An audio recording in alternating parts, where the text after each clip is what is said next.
नमस्कार, मैं हूं प्रीति सिंह रघुनंदन। सेहत के साथ खिलवाड़ पूरे परिवार को तनाव और तकलीफ में डाल देता है, इसलिए सेहत को लेकर हर इंसान को सतर्क रहना जरूरी है। आपकी फैमिली हेल्दी रहे, इसी मकसद के साथ हम हर रोज लेकर आते हैं आपका अपना हेल्थ शो संजीवनी, जिसमें आपकी सेहत से जुड़ी तमाम समस्याओं का समाधान करते हैं विश्व प्रसिद्ध आयुर्वेदाचार्य डॉक्टर प्रताप चौहान। डॉक्टर साहब, स्वागत है आपका। Thank you. संजीवनी में हम पूरे हफ्ते आपकी सेहत से जुड़ी किसी न किसी समस्या की चर्चा करते हैं और आपको देते हैं उसका आयुर्वेदिक समाधान। संजीवनी में आज हम भारतीय थाली के एक ऐसे अहम हिस्से की बात करेंगे जो प्रोटीन और विटामिन की खान है और साथ ही हमारे सेहत के लिए बहुत जरूरी है। हम बात कर रहे हैं दालों की। आज संजीवनी में हम आपको बताएंगे कि सेहत के लिए दालों का सेवन कितना जरूरी है।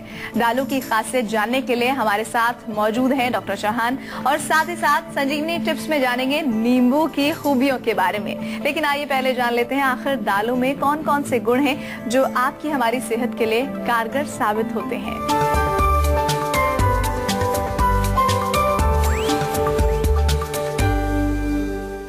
अगर दिल की बीमारी से चाहते हैं बचना, अगर पेट की परेशानी से छुटकारा, अगर कमजोरी से पाना चाहते हैं निजात, अगर मोटापे से पाना चाहते हैं मुक्ति, अगर कोलेस्ट्रॉल करना चाहते हैं कंट्रोल, तो दाल खाइए हर रोज। तो आपने देखा दाल में हमारी और आपकी सेहत के लिए क्या कुछ भरा हुआ है। ये वो हिस्सा है जो हमारी थाली में बहुत महत्वपूर्ण रोल अदा करता है। तो डॉक्टर साहब, हमें ये बताइए कि हम ये तो समझ ही रहे हैं कि आज के दौर में फास्ट फूड का जो प्रचलन चल रहा है उस पर हम बात करेंगे कि दाल कैसे हमारी थाली से गायब हो रही है। लेकिन फिर भी आप शुरुआत कीजिए कि दाल की खासियतें क्या होती है। देखिए, दाल हमारे यहाँ तो भारत में तो बहुत एक अहम है। जैसा आपने कहा कि मेन हमारा एक भोजन है और दाल रोटी खाओ प्रभु के गुण गाओ, ये बहुत दिनों से हम सुनते भी आ रहे हैं। क्योंकि दाल और रोटी दोनों अगर हों तो दाल में काफी सारा पोषण है, उसी से काम आपका चल जाता है। खास तौर पर हमारे शरीर की वृद्धि के लिए, हमारे शरीर की जो क्रियाएं चलती हैं उनके लिए प्रोटीन की बहुत आवश्यकता होती है। तो हमारे यहाँ दालें कई प्रकार की हैं और उन दालों में जो है प्रोटीन की मात्रा बहुत अधिक पाई जाती है। साथ में जो है उसमें कई ऐसे पोषक तत्व हैं जो हमारे शरीर में धातु वर्धन करते हैं। फाइबर की मात्रा इसमें होती है तो पेट के लिए भी बहुत अच्छी है। पेट जैसे कि पेट साफ ना हो, किसी का कब्ज किसी को रहती हो, तो दाल खाने से पेट साफ होता है। और हमारे यहाँ दाल में थोड़ा सा अगर घी डाल के खाएं तो उससे वात का जो प्रकोप है वो भी नहीं होता। या दाल जब बनाई जाती है तो उसमें आपने देखा होगा कि कई प्रकार के उसमें हींग जीरा वगैरह डाल करके उसमें तड़का लगाया जाता है। दाल तड़का ही एक बड़ी फेमस एक रेसिपी, आप रेस्टोरेंट में जाएं तो वो इसलिए लगाया जाता है कि ताकि वो पचे आराम से और पच करके उसके गुण जो है हमारे शरीर में आए। तो ये खासियत इसमें पाई जाती है। बलवर्धक है, हृदय के लिए बहुत अच्छी है, हार्ट के लिए, हार्ट की प्रॉब्लम्स अगर हैं तो दाल खा सकते हैं आप। साथ में इसमें हमारे शरीर को वर्धन करने की, धातु वृद्धि के लिए भी इसमें गुण पाए जाते हैं। और इसी के साथ एक दर्शक हमारे साथ जुड़ गए हैं, चंडीगढ़ से फोन कर रहे हैं। अक्षत उनका नाम है, प्रश्न कीजिए अक्षत। नमस्कार डॉक्टर जी, मेरे को साइनसाइटिस की प्रॉब्लम है, एलर्जिक साइनस है मेरे को, पिछले 2005 से है। अच्छा। पिछले 7 या 8 सालों से है। और मेरे को बेसिकली 2 चीजें होती हैं, एक तो गले में स्वेलिंग शुरू हो जाती है जी। और एक नोज बिल्कुल ब्लॉक हो जाती है और म्यूकस का कलर व्हाइट से बिल्कुल डार्क ग्रीन हो जाता है। ये प्रॉब्लम है मेरे को। अच्छा, देखो ये प्रॉब्लम तो आपकी सारी की सारी कफ से जुड़ी हुई है। कि यानी कि कफ जब शरीर में वृद्धि होती है, हमारे यहाँ शरीर में 3 दोष होते हैं जिनका हम बार बार आपसे जिक्र करते हैं, वात, पित्त और कफ। तो ये प्योरली एक कफ का रोग है और कफ जब भी बढ़ेगा वो ज्यादातर जो है हमारा ये ऊपर का हिस्सा है, चेस्ट है, लंग्स है, गला है, नाक है, सिर है, इसमें कफ का घर भी माना गया है इसको। यहीं पर कफ जो है मुख्य रूप से रहता है। तो कफ की वृद्धि जब होती है तो क्यों होती है, उसके कारण मुख्य रूप से होते हैं या तो आपको भोजन में कफवर्धक चीजें आप ज्यादा खाते हैं, दूध से बनी चीजें, दही है, मलाई है, मक्खन है, पनीर है, ऐसी चीजों का सेवन अगर आप ज्यादा करते हैं, या फिर जो है मिठाई बहुत ज्यादा खाते हैं, या आपका लाइफस्टाइल सेडेंटरी है, यानी कि आप खाना बहुत हैवी नहीं खाते लेकिन आप एक्सरसाइज नहीं करते हैं, दिन भर बैठे रहते हैं, कोल्ड चीजें अगर लें, बहुत ज्यादा ठंडा पानी पिए, बर्फ डाल करके आप कोई चीज लें, ठंडा जूस पिए आप या ठंडा दूध पिए, उससे आपको कफ बढ़ेगा। ये मैं इसलिए समझा रहा हूँ आपको कि अक्सर लोगों को जब बीमारी होती है तो वो कारण को कभी नहीं पकड़ते। हमेशा वो सोचते हैं कुछ मुझे ऐसा रामबाण कुछ नुस्खा मिल जाए कि मेरा रोग ठीक हो जाए। लेकिन जो हम अपना कारण जो मूल देखते हैं, हम जो बताते हैं आपको कि आपके भोजन में क्या हो सकता है, आपके लाइफस्टाइल में क्या हो सकता है, उसको जब तक हम नहीं रोकेंगे तब तक हमें पूरा उसका लाभ नहीं मिलेगा, तब तक हम रोग को पूर्ण रूप से जड़ से नष्ट नहीं कर पाते। अब ये तो भोजन अगर हम इसको रोकेंगे तो आधा काम इसी से हो जाएगा, आपका कफ और ज्यादा नहीं बनेगा। इसके पश्चात दूसरा काम क्या है कि कफ जो बढ़ा हुआ है उसको कैसे कम किया जाए।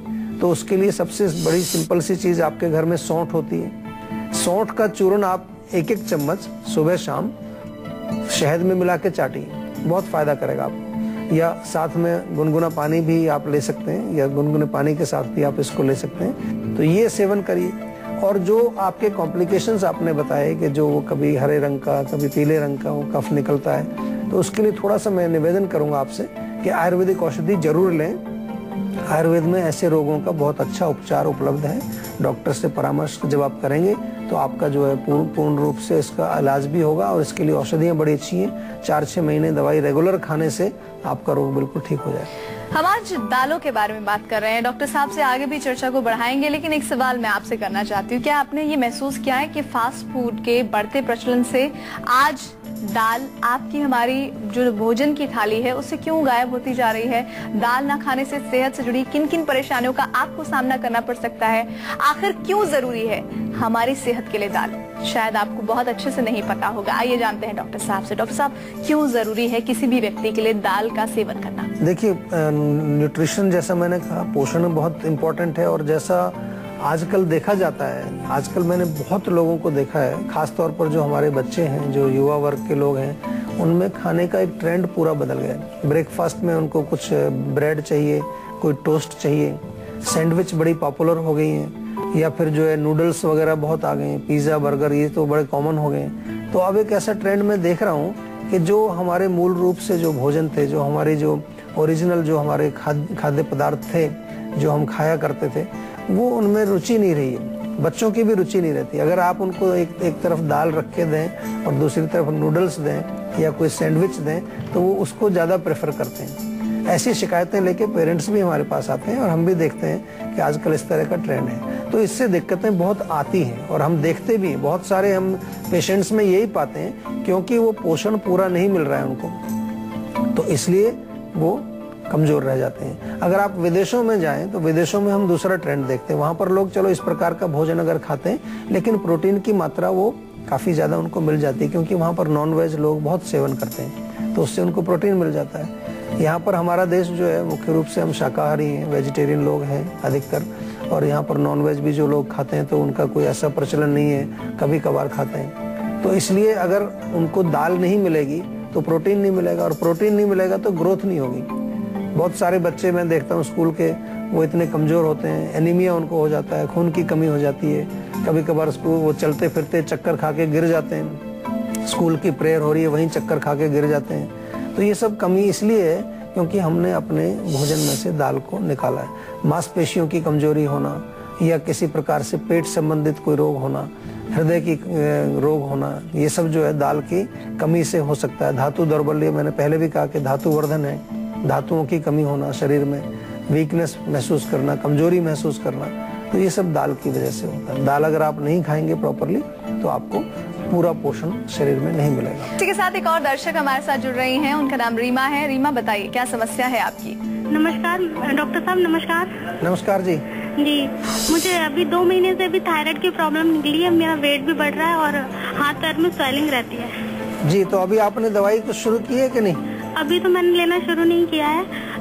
मैं सोची थी अगर आयुर्वेद में इसका कुछ ट्रीटमेंट है तो आपका कितना है वो टेस्ट में कितना आया है जो TSH? मतलब स्टार्टिंग बताया उन्होंने कि अभी शुरुआत स्टार्टिंग है। तो देखिए, आप अगर डॉक्टर से सलाह जरूर लें, और अगर उसमें आपको औषधि भी लेनी पड़े जो कि थायराइड के लिए होती है, उसको भी शुरू करना चाहें तो कर सकते हैं। आयुर्वेद में जो हम चिकित्सा करते हैं वो थोड़ा दूसरे लेवल पर, शोधन चिकित्सा इसमें मुख्य रूप से की जाती है। शोधन यानी कि स्रोतो शुद्धि, उसके अलावा शोथहर, जैसे कि आपने कहा कि वजन बढ़ा है, कहीं सूजन आ गई है, तो उसके दृष्टि से भी हम शोथहर चीजें भी इसमें कुछ देते हैं। तो कुछ दवाइयां आयुर्वेद में इसकी हैं, वो आप आयुर्वेदिक चिकित्सक से संपर्क करके जरूर शुरू कर दें, थोड़ा सा टाइम जरूर लगता है, लंबे समय तक आपको दवाई खानी पड़ती है, 8-10 महीने 1 साल भी कई बार खानी पड़ती है, लेकिन उसमें आपको लाभ मिलने की पूरी हम कोशिश करेंगे और हम बताएंगे भी आपको कि क्यों ये रोग होता है, कैसे होता है। उसके बारे में आप विस्तार से कंसल्टेशन एक कर सकते हैं, या आपके यहाँ भी कोई आयुर्वेदिक डॉक्टर हैं, उनसे भी आप संपर्क करके उसके बारे में जानकारी प्राप्त कर सकते हैं। चलिए इसी के साथ अब बात कर लेते हैं आज की संजीवनी की, जिसमें डॉक्टर चौहान आपको बताने वाले हैं दाल की खूबियां, दाल के सेवन से हम किन किन बीमारियों को दूर भगा सकते हैं। तो डॉक्टर साहब, क्या है आज की संजीवनी? देखिए, जो लोग वजन से परेशान हैं, मोटे हैं, और खास तौर पर वो अपने पेट को हमेशा मेंटेन रखना चाहते हैं, उनके लिए मूंग की दाल के स्प्राउट्स बनाएं, बहुत अच्छा रहता है। मूंग की दाल को अंकुरित कर लें और उसमें आप जब खाएं उसको ऐसे भी डायरेक्टली भी खा सकते हैं, या उसको हल्का सा थोड़ा सा भाप लगा लें, स्टीम कर लें। चाहे तो उसमें थोड़ा खीरा, टमाटर वगैरह डाल करके, प्याज थोड़ा सा काट करके, थोड़ा टेस्टी भी बन जाता है। जीरा वगैरह डाल के उसको हल्का सा आप फ्राई कर लीजिए, तेल वगैरह उसमें ज़्यादा मत डालिए। बहुत बढ़िया टेस्टी, पोषण भी उसमें है और स्वाद भी है, और आपको वजन भी नहीं बढ़ाएगा, बहुत अच्छा काम करता है। इसी प्रकार से अगर कोलेस्ट्रॉल की प्रॉब्लम आपको है, बहुत लोगों को कोलेस्ट्रॉल की प्रॉब्लम होती है, तो वो मूंग की दाल की खिचड़ी बनाएं, वो सेवन करें ज़्यादा से ज़्यादा। और खिचड़ी का मतलब क्या है, यहाँ पर आपको 4 हिस्सा दाल लेना है, मूंग की दाल, और 1 हिस्सा चावल, तो वो आपको पोषण भी मिलेगा, आपको उससे फैट वगैरह भी नहीं बढ़ेगा बॉडी में, और आपको कोलेस्ट्रॉल भी नहीं बढ़ेगा। मूंग की दाल जो है वो उसका सूप बना करके आप पिए, तो आपको जो हृदय के रोग हैं, जो हार्ट के पेशेंट्स हैं, मूंग की दाल का सूप टाइप का पानी बना करके पतला सा, उसमें आप मसालों का प्रयोग कर सकते हैं, जीरा, धनिया, हल्दी वगैरह डाल करके, बढ़िया उसमें स्वाद बनता है, टेस्टी बनता है। थोड़ा सा हींग भी उसमें डालिए, ताज़ा अदरक या ताज़ा थोड़ा सा उसमें धनिया, ये चीज़ें भी उसमें आप डाल सकते हैं। और उड़द की दाल जो होती है, उड़द की दाल वैसे आपने आमतौर पर देखी होगी, दाल मखनी जो आमतौर पर खाई जाती है, या वैसे भी जब भी हम देखते हैं कि कोई फेस्टिवल होता है कहीं, जो कि आपका कोई फीस्ट है, कहीं पर कोई दावत दी जा रही है, तो ज़्यादातर उड़द की दाल वहाँ बनाई जाती है। उड़द की दाल आयुर्वेद में शुक्र धातु वर्धक लिखी गई, तो जिन लोगों का शुक्र धातु कमजोर है वो उड़द की दाल का सेवन करें, लेकिन हमेशा ध्यान ये रखना चाहिए कि वो उतनी मात्रा में खाएं जो आप पचा सकते हैं। और अरहर की दाल बहुत कॉमन है, वो भी तूर की दाल उसको बोलते हैं, बड़ी पॉपुलर है, आमतौर पर लोग घर में उसको बनाते हैं।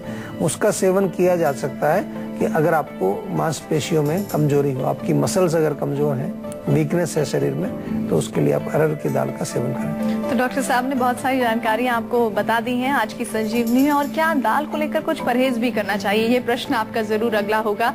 आइए डॉक्टर साहब से इसका उत्तर जान लेते हैं। डॉक्टर साहब, क्या कुछ लोगों को इसका सेवन नहीं करना चाहिए, कुछ बीमारियों में परहेज? जी देखिए, जहाँ पर आपको मना किया जाता है, डॉक्टर लोग कई बार मना करते हैं भी प्रोटीन आपको ज्यादा नहीं खाना है। कई बार जो किडनी के जो पेशेंट होते हैं, जिनको किडनी वीक है, फंक्शन कमजोर है उसका, तो उनको प्रोटीन, लो प्रोटीन डाइट या बिल्कुल प्रोटीन मना किया जाता है, तो वहाँ दाल आपको नहीं खानी चाहिए। इसी प्रकार से जो दालों में जो गरिष्ठ दाल है, जैसे कि चना है या उड़द की दाल है या राजमा भी एक प्रकार की, अगर हम दालों में ही गिने, तो इनको थोड़ा सा, अगर आपकी अग्नि मंद है, आपको अगर हजम नहीं होता है ठीक से, पाचन कमजोर है, तो इनको आपको नहीं खाना चाहिए। दूसरी दालें बहुत अच्छी हैं, अरहर की दाल है, मूंग की दाल है, मसूर की दाल है, उनका सेवन करें। हमारे यहाँ भारत में दालें कई प्रकार की हैं और अच्छा उनका जो है प्रचलन है, तो वो आप दूसरी दालें सेवन करें जो आराम से पच जाए। तो डॉक्टर साहब ने आपको परहेज के बारे में भी विस्तार से बता दिया है। अभी वक्त एक ब्रेक का हो चला है, लेकिन ब्रेक पर जाने से पहले आपको बता दें, आप 0129404040